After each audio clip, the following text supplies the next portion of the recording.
ઓમ ગણેશ હર હર મહાદેવ। આ વખતે સંકટ ચોથ ક્યારે છે, એનું મહત્વ શું છે અને કેવી રીતે સંકટ ચોથ કરી શકાય એ વિસ્તારથી આજે હું તમને આ બધું સત્સંગ કરાવીશ।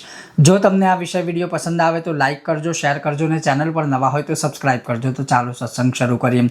આ વખતે જે સંકટ ચોથ છે એ 14 જૂન શનિવારે રહેશે અને શનિવાર યુગ છે અને એ દિવસે સ્થિર યુગ છે, તો એક સારો યોગ અને સારી તિથિને બધું સારું બની રહ્યું છે। હવે એના સિવાય ચંદ્ર ઉદયનો સમય ક્યારે છે, તો ચંદ્ર ઉદયનો સમય છે એ 10:02 રાત્રે દેશકાળ અનુસાર રહેશે। તમે જ્યાં રહેતા હોય એ પ્રમાણે તમારે ચંદ્ર ઉદયનો સમય જોઈ લેવાનો, લગભગ એટલાની આસપાસ પણ મૂળ રૂપે પંચાંગમાં 10:02 છે। હવે આ વ્રત જો તમારી કોઈ કામના હોય, માની લો કોઈને સંતાન પ્રાપ્તિ માટે આ ચોથ કરવી છે, માની લો કોઈને પુત્ર પ્રાપ્તિ માટે, વિદ્યાર્થી છે તો વિદ્યા પ્રાપ્તિ માટે, કોઈને આકસ્મિક સંકટો આવતા હોય તો સંકટોના વિનાશ માટે। હવે તમારી જેવી કામના હોય એ કામના પ્રમાણે સંકલ્પ કરીને વ્રત કરશો તો 100% તમને ફળ મળવાના જે યોગ છે વધુ રહેશે। હવે કેવી રીતે, તો નિત્ય પૂજા પાઠ કરતા હોય એ રોજ સવારે ઉઠી સ્નાન આદિ કરી પરવારી ભગવાન સામે બેસી તમારું જે નિત્ય પૂજા પાઠ છે પૂરું કરી દો। એના પછી ગણપતિ દાદાને દુર્વા ચડાવો, ગણપતિ દાદા આગળ એક ગાય માતાના ઘીનો દીવો કરો, બની શકે તો ધૂપબત્તી પ્રજ્વલિત કરજો। પછી હાથમાં જળ લેવાનું અને હાથમાં જળ લઈને જે તમારી કામના હોય બોલવાની, એ જળ કોઈ પાત્રમાં મૂકી દેવાનું, પછી પવિત્ર જગ્યા ઉપર વિસર્જિત કરી શકો। એ થઈ જાય પછી ગણપતિ બાપા આગળ બેસીને જ ગણપતિ દાદાનું કોઈ પણ સ્તોત્ર, કોઈ પણ મંત્ર, કોઈ પણ કવચ, કોઈ પણ પાઠ, જેમ કે ગણેશ અથર્વ શીર્ષમ, સંકટનાશન સ્તોત્ર, એકદંત સ્તોત્ર, ઋણમુક્તિ ગણેશ સ્તોત્ર, જેવી તમારી કામના હોય એવું સ્તોત્ર કે મંત્રના પાઠ કરવાના યથાશક્તિ, જેટલા તમારાથી થઈ શકે ટાઈમ પ્રમાણે।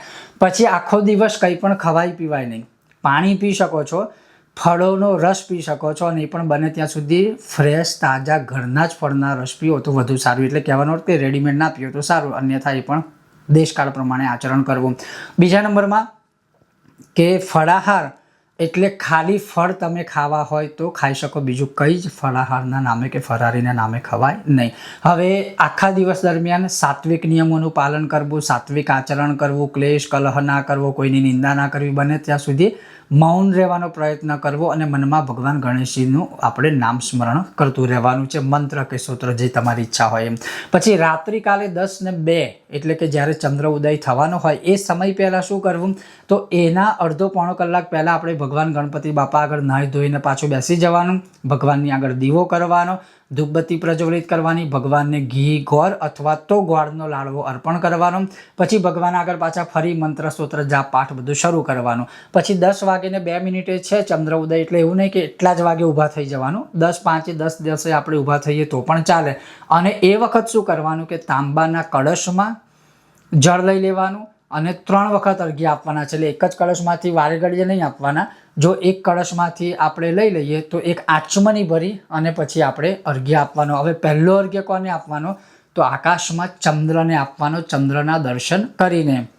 અને એ વખતે આ શ્લોક બોલવાનો, ઓમ જ્યોત્સ્નાપતે નમસ્તુભ્યમ, નમસ્તે જ્યોતિષાંપતે, નમસ્તે રોહિણી કાંત, ગૃહાણાર્ઘ્યમ નમોસ્તુતે, ઓમ સોમાય નમઃ, અર્ઘ્યમ સમર્પયામિ। જે જળ આચમનીમાં હોય તો આચમનીમાં, લોટામાં હોય તો લોટામાં, એટલે આપણે જો ખુલ્લા આકાશમાં હોય તો ત્યાં જ અર્પણ કરી દેવાનું, અને ઘરમાં રહીને આ કરતા હોય તો કોઈ પાત્રમાં આપણે અર્પણ કરવાનું, પછી બધું છેલ્લે વિસર્જિત કરી દેવાનું પવિત્ર જગ્યાએ અથવા તો કોઈ વૃક્ષમાં।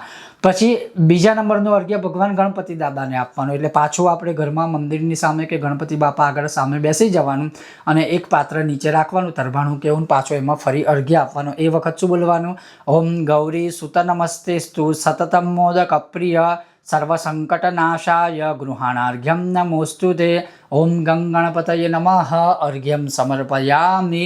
પછી ત્રીજો અર્ઘ્ય ત્યાં જ બેસીને એ જ રીતે આપવાનો, કોને, તો ચતુર્થી, ચોથ તિથિને જે ઉત્તમ તિથિઓમાં સૌથી શ્રેષ્ઠ ગણાવેલી છે અને કહેલી છે અને ગણપતિની પ્રિય છે।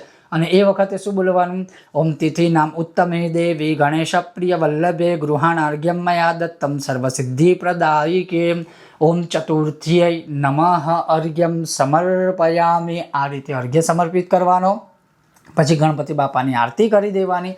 પછી જે ભગવાનને ધરાવેલો પ્રસાદ છે, ઘી, ગોળ અથવા તો લાડવા, એ જેણે ચોથ કરી હોય પહેલાં એ ખાય અને પછી આપણે તમારે જે ભોજન કરવું હોય તમે કરી શકો છો। અને આ રીતે આ ચોથનું વ્રત મોસ્ટ ઓફ બધી ચોથમાં આ જ રીતે પૂર્ણ થાય. પછી કન્વિનિયન્ટ કે આપણી સહુલિયત પ્રમાણે બધું કરાય નહીં, પણ મૂળ આ રીતે જો આ રીતે આપણે આ વ્રત કરીએ તો ગણપતિ બાપા 100% આપણી મનોકામના પૂરી કરે.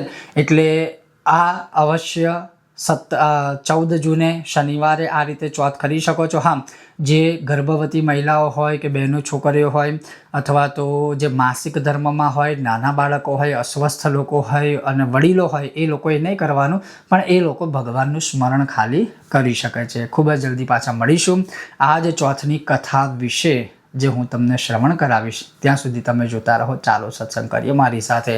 ઓમ ગણેશ, હર હર મહાદેવ.